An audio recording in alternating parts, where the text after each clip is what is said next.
Welcome everyone to the High Tech Yeti series on how to create Dungeons & Dragons abilities in Minecraft. This is Fireball episode 3. In today's episode, we'll be adding mana to our player and visualizing that mana with a mana bar, as you can see. We'll make it so that when you hold down right click and charge your Fireball spell, you'll drain your mana. But once the Fireball spell is fully charged and turns orange, then your mana will no longer drain, but it also won't naturally refill itself. After you fired your spell, as long as you're not charging a different spell, your mana will begin to naturally regen.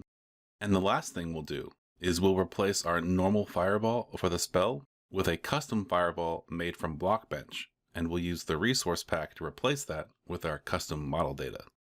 And just to make it a little cooler, we'll also use an animated texture. Boom! Alright, let's jump in. Okay, so the first thing we're going to want to do is actually create our mana variable. So we'll do /scoreboard, objectives add, and of course we'll call it mana because that makes sense. And once again, this will be a dummy variable. Now that we have mana, let's give ourselves some mana and then put it on the sidebar so we can see it. So scoreboard players set. I'll just do all players, mana to 20, and then /scoreboard objectives set display, sidebar, mana. Okay, so I chose 20 mana because when we make our mana visualized later, I think 20 works really well for the mana bar we're going to create. When we're not casting spells, we want our mana to naturally refill itself. However, there's 20 ticks per second, and if we were to have our mana get +1 every tick, that means our mana would regenerate in 1 second. We could fix this by giving ourselves an absurd amount of mana, but instead, I'm going to create another scoreboard variable. I'm going to call it mana_tick. And so what mana tick is going to do is whenever we're not casting a spell, so our mana should be regenerating, and we're missing some mana, mana tick is going to count from 1 to 20. Every time mana tick reaches 20, we'll get 1 mana, and mana tick will go back to 1. This way, we'll get 1 mana once per second instead of just once per tick. So back in our functions folder, if we were just going to have mana as a sidebar or as a number on our screen, I'd probably put this in handheld or core. But because we're going to create a visualization for our mana, a mana bar, that'll look pretty cool, I'm going to actually create mana as its own function. So I'll just do Control-C, Control-V on any of the functions. I chose Cast Fireball. And then I'll rename it. Let's rename it to mana, open it up, and delete everything. So now we have an empty function that'll control all of our mana stuff. At the very top of mana, I'm going to have the section that does the visualization. And in the center, I'm going to have our refilling mana area. I just like to keep things nice and organized in the way that makes most sense to me. So once again, I'll create one of these frames to keep our code nice and organized and easy to tell which section is which. And this one will be refill mana. And so in refill mana, we want to make it so that whenever we're not casting a spell and our mana is less than 20, so less than full, and mana tick is at 20, so it's just finished counting up 1 through 20, then we'll get 1 mana. And then we'll handle making mana tick count 1 through 20 next. So execute as any player whose scores equals casting equals 0, mana equals ... 19, so 19 or less, and mana tick equals 20. So at this point, we're not casting a spell because casting is 0. Our mana is ... 19, so 19 or less, meaning that we don't have full mana, and mana tick just reached 20. @s run scoreboard players add mana 1. Awesome. So now we'll get 1 mana every second. So every time mana tick equals 20, whenever we're not casting a spell and we have less than full mana. So now we want to make mana tick count from 1 to 20, but only when we're supposed to be gaining mana. And because we're going to be efficient, we're going to copy this line of code and we're going to paste 1 copy above and 1 copy beneath. First, the condition for when we want mana tick to increase by 1. That will go above giving us actual mana. We want to check for when casting is 0, so we're not casting a spell. Our mana is less than full, so ... 19. And mana tick is also less than full, so ... 19. In this situation, we want to add 1 to mana_tick. Perfect. And underneath where we actually give ourselves mana, we're going to use almost the exact same line of code. So we're still not casting, we still have less than full mana, and mana tick is already equal to 20. Instead of adding 1 to mana, we're going to set mana tick to 0. You're probably wondering why 0 and why not 1? The answer is because the order in which the code is read. Code is always read top to bottom. This line right here that adds 1 to mana tick will always happen before we actually check to see if we meet the condition for giving ourselves 1 mana. The code that actually sets mana tick to 0, it happens on the exact same tick for when we actually receive mana. So during 1 tick, we receive mana and we set mana tick back to 0. On the very next tick, mana tick is 0, but before we even check to see if we should get mana, we add 1 to mana tick. A good way of thinking about it is imagine the code from the perspective of the line that actually gives us mana. From this line's perspective, it will only ever see mana tick equaling 1 to 20, which is exactly what we want. Lastly, I'm a little obsessed with keeping my code extra perfect, and there's one situation that I wouldn't want to have happen. Imagine that we're casting a spell and mana tick is coincidentally 19. We finish casting the spell, our fireball fires, amazing, it's awesome, and then immediately after that, 1 tick later, we meet the conditions for regenerating mana. And so we get +1 mana right after casting the spell. I don't like that. I want to always have to wait a full second before we actually begin to get mana.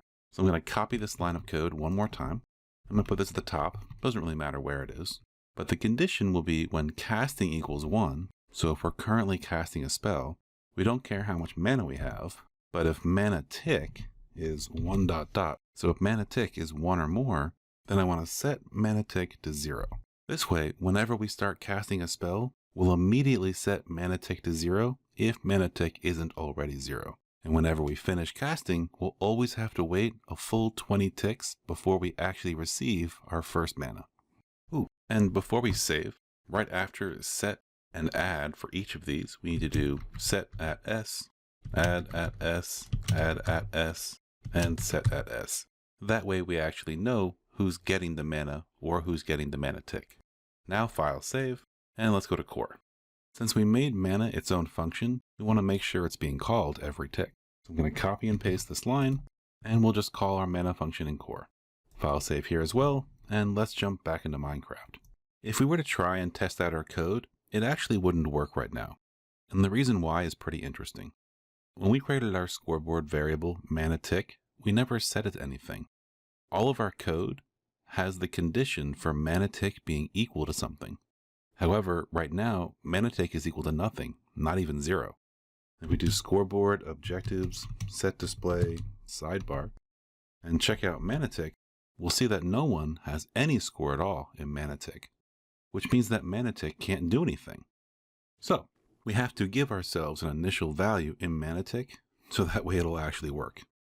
So scoreboard, players set, all players, mana tick to 0. Now that mana tick is 0, let's do /reload. And let's see if our code works. First, we'll set our mana to something less than 20 and see if mana tick is actually counting. So we'll do scoreboard, players set, all players, mana to 5. Perfect. Now mana tick is counting 1 through 20 over and over again. And if we do scoreboard, objective, set display, sidebar, mana, and we can see our mana is actually counting up. Let's set our mana back to 5 and check one more thing. So our mana is counting up, and if we start casting our spell, mana stops counting up. If casting is 1, mana doesn't count up. Alright, let's create one more variable to help us control the mana cost for our spells. We do /scoreboard objectives add. I'm going to call this variable mana_cost. And once again, I want to initialize our values. So I'm going to do scoreboard players set, all players, mana cost to 0. I'm going to use this mana cost variable for all of our future spells to help us control how much mana those spells cost. And of course, we'll use that right now for our fireball as well. Alright, so back into our data pack. First, let's take a look at handheld. We have this nice variable called summon fireball that goes from 1 to 62. One option to make our fireball spell cost mana would be to have a separate line of code checking to see what value fireball is at. So for instance, when summon fireball equals 5, minus 1 mana. When summon fireball equals 10, minus 1 mana. So on and so forth. That would be about 15, 20 lines of code. Very redundant, not very helpful, plus we plan on having a lot more spells. So instead, we created that mana cost variable. So first, let's go to our mana function, and we're going to make that mana cost variable also count 1 through 20. But we're only going to have it counting 1 through 20 while we're actually casting a spell, and when we still have mana that can be taken away. So first I'm going to copy this and create a new section. And I'm going to rename this section to mana cost. Alright, so now let's make our spells cost some mana. Let's first copy this line of code and bring it in here.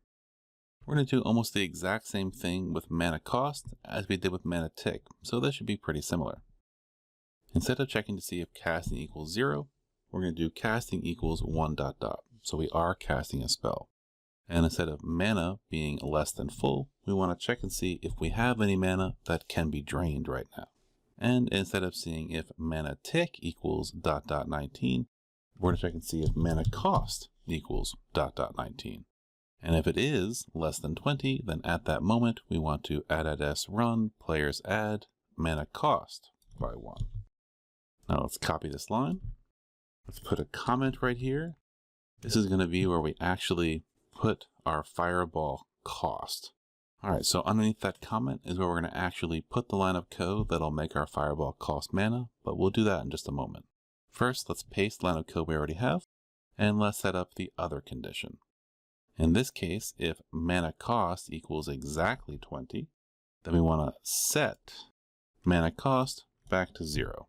Ooh, and I just realized we had a small error. This actually should be casting equals 1 ... 1 or more.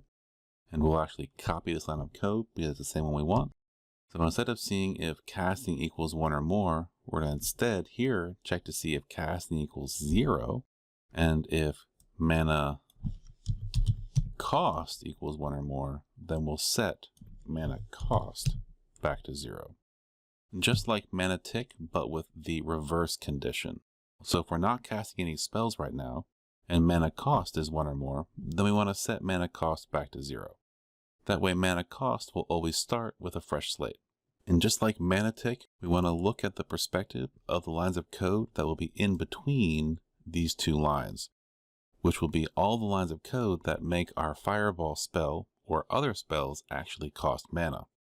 And from their perspective, they'll only see the numbers 1 through 20. And because we're going to be doing our fireball cost, I'm actually going to copy this twice and keep the code really organized. And we'll do this for any other spells we create from now on, because we want any spell that drains mana to have the mana cost section happen right here, which makes sense because this is our mana function. So I'm going to go back to handheld and grab this to get us started. And we'll paste it right here. So if casting equals 1 ... 1 or more, and summon fireball equals 1 ... 61. So that means if summon fireball is 1 or more, but less than 62, then that means that we're currently summoning our fireball spell, and it hasn't fully charged yet.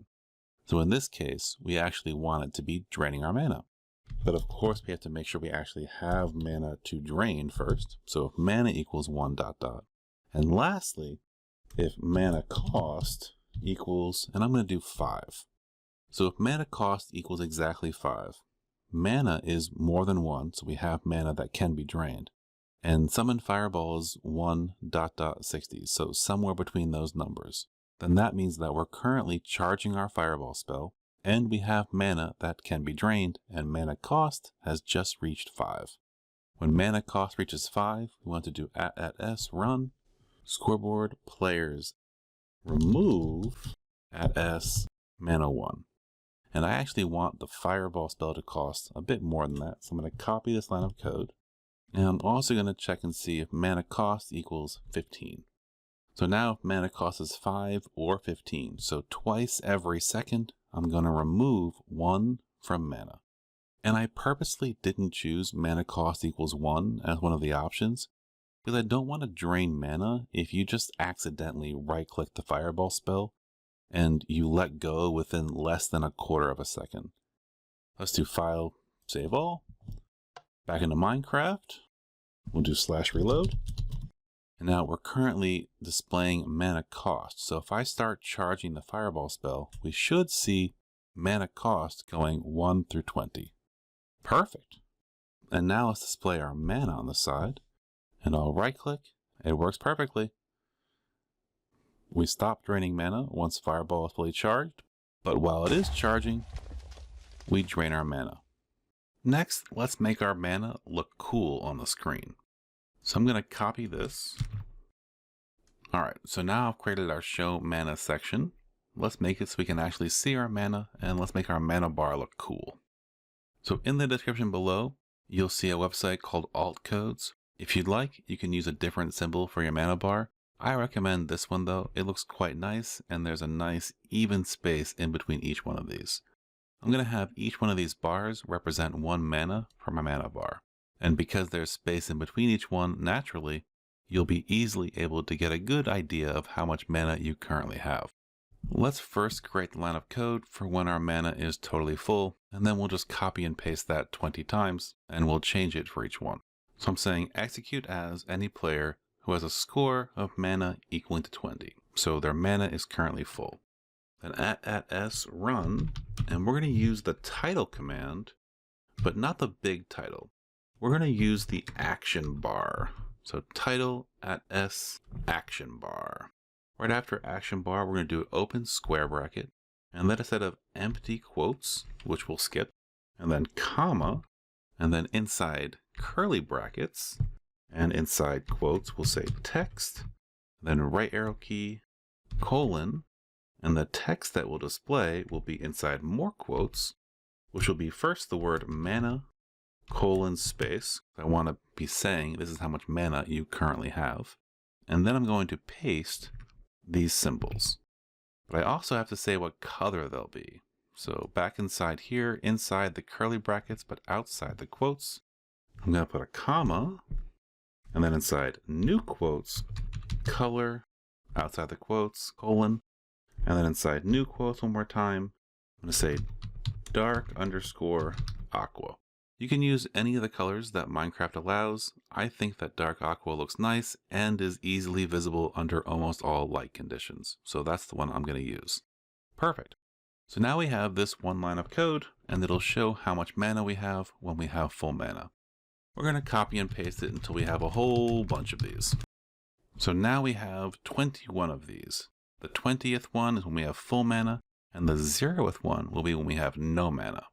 When we have 19 mana, of course you want to have 1 less bar, so we'll delete the last bar. But if we just do that, then mana and the bars will further center on our action bar. So we're going to get rid of that bar and then press space. Okay, so I've gone ahead and done it for all of them. And I added, in this case, 20 spaces when mana is equal to 0, because I want to always take up the same amount of space as when we have empty mana and full mana. That way the word mana should always be positioned almost the same spot. All right, let's do file save, and let's see if it works. /reload.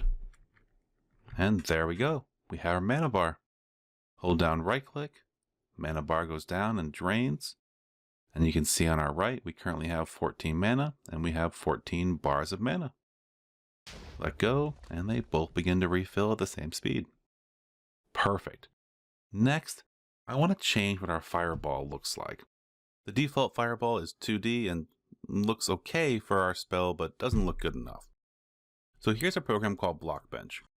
I'm not going to go into how to use Blockbench right now, but essentially I've overlapped a whole bunch of cubes and resized them to make a almost sphere. I then textured it to look like a pretty cool fireball, and after we get the fireball model working, we'll animate the texture and we'll have a pretty cool fireball. Once you've made your custom fireball and you've textured it and it looks awesome, we'll go to File, Export, and you want to choose the very top option, Export as block/item model. And that will give us a file that looks like this, made by Blockbench, and beautiful. Now we're going to use this with custom model data on our fireball and replace our actual fireball with this one instead. So here we are inside of our resource pack. This is the models item folder, and we're going to do the exact same setup that we did with carrot and a stick. So I'm going to copy both the JSON file and the folder, Control-C, Control-V. I'm going to rename both to fire charge. Why fire charge and not fireball? Because there is no fireball folder or texture. The fireball is really just a fire charge. Inside of the fire charge file, all I have to do is change this word carrot and a stick to fire charge each time. Replace all. Perfect, that one's done. And now back into our fire charge folder. For right now, I only need one of these, so that's perfect. I'm going to open it up. I'm going to grab just the display options right here. And I'm going to Control X that and put that in a new blank file for now. Now I'm going to grab the entire file for the custom model file that was created by Blockbench, copy it all. I'm going to replace everything in here. Perfect. Go to the very top, and above elements, I want to put back my display options. This one is going to leave everything at the normal display options of just one, but later I want to be able to do different size fireballs, really huge ones, really small ones, for different spells. It's important to have this comma right here before the elements section starts as well. And the one thing we don't need is the particle option, and we want to change where our texture is located. So our texture location will be textures, which is automatic, and then item / the fire charge folder we're going to create, and then I'm going to call it 1. Perfect. That's how you add in a custom model from Blockbench and have it used for custom model data. All right, so back in Blockbench, I'm going to save my texture. I'm going to call it 1, and I'll save it to desktop. All right, and here's the texture.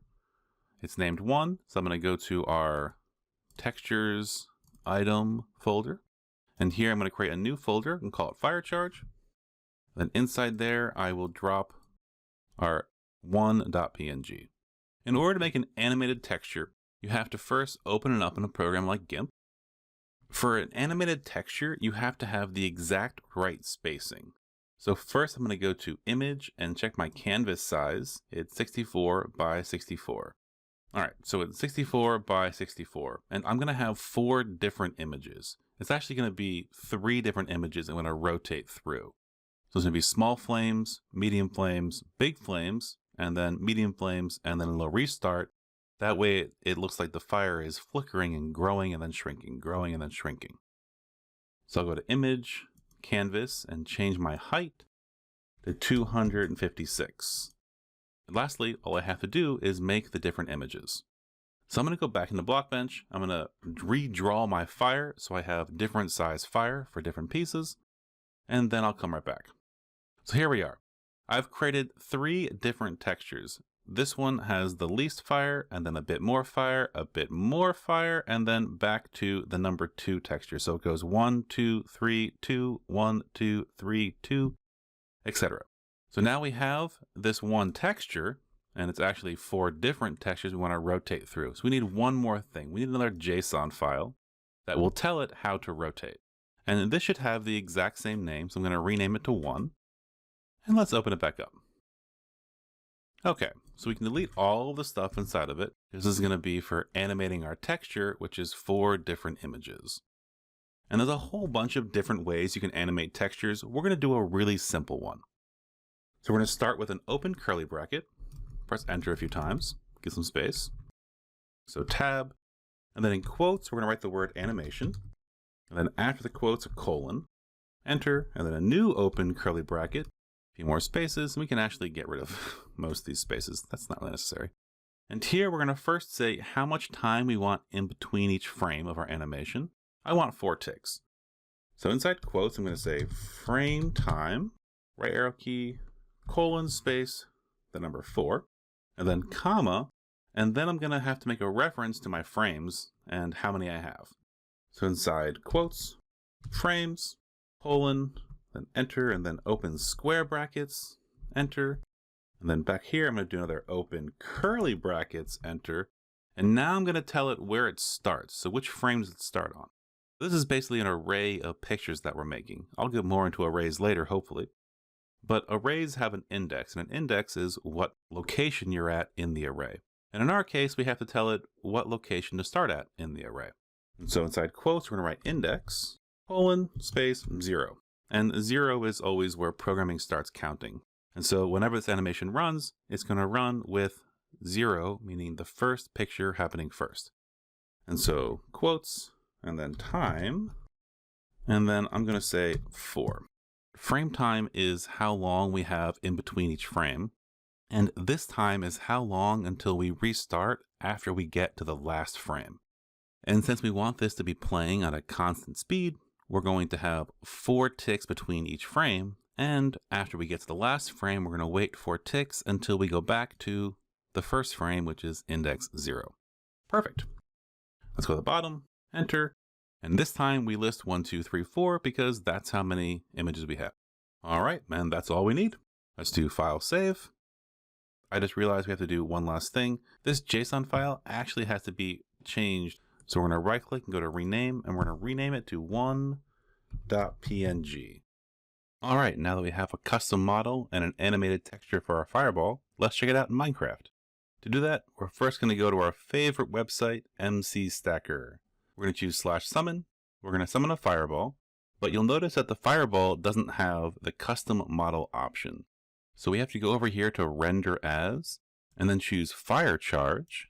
And inside here, we do have the option for custom model data.